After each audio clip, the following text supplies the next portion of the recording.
Hello mga sangkay, today magluluto naman tayo ng kimchi fried rice. Ayan.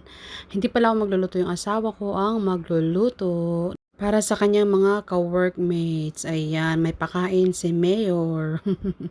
At alauna ng madaling araw namin niluluto para pag nadala niya sa kanyang trabaho ay mainit-init pa. Ayan, at simulan na natin magluto ng ating kimchi fried rice.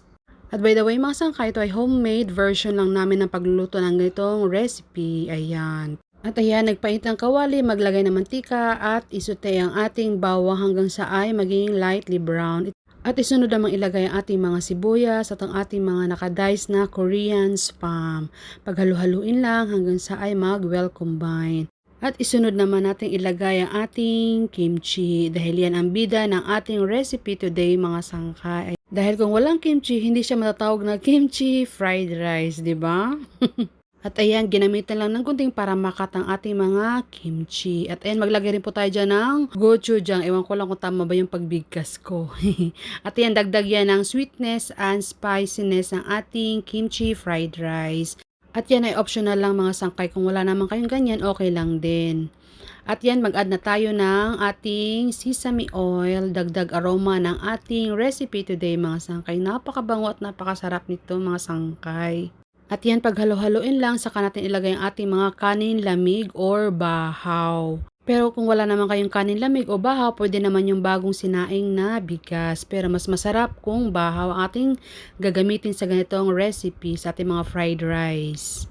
At ayan, paghalo-haloin lang ulit hanggang sa mag-well combine ang lahat ng ating mga ingredients sa ating recipe na to. At pagkatapos maglagay na tayo ng ating pampalasa tulad ng pamintang durog at kaunting asin. Ito ay optional lang, depende sa panlasa niyo mga sangkay. At maglagay din po tayo dyan ng mga ginupit na nori or seaweed. Paghalo-haloin lang ulit hanggang mag-well combine ang lahat. At ayan, kunti na lang luto na ang ating kimchi fried rice. At syempre kapag may fried rice, hindi mawawala talaga yung ating sunny side up egg. Dahil hindi kumpleto ang fried rice kung walang egg, di ba?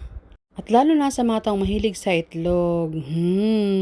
At pinirito ko na rin ang ating Korean spam. Ayan. At yan, simulan na natin mag-portion ng ating kimchi fried rice. At meron tayong 15 pieces na paper box. Sakto yun sa mga katarabaho niya. At kasama na rin siya, syempre. At yan, nung nailagay ko na lahat ang ating mga kimchi fried rice sa ating paper box, ilagay naman natin ang ating egg at ang ating spam. Ayan, nagtulong-tulong na kaming dalawa para mas mapabilis ang trabaho dahil malilate na rin siya sa kanyang work. At naisip ko lang mga sangkay, no, ganito palang feeling ng mga nagpapa-order ng mga food. Lalo na kung maramihan, nakakapagod pala pero satisfying naman pagkatapos. Kaya bye-bye mga sangkay!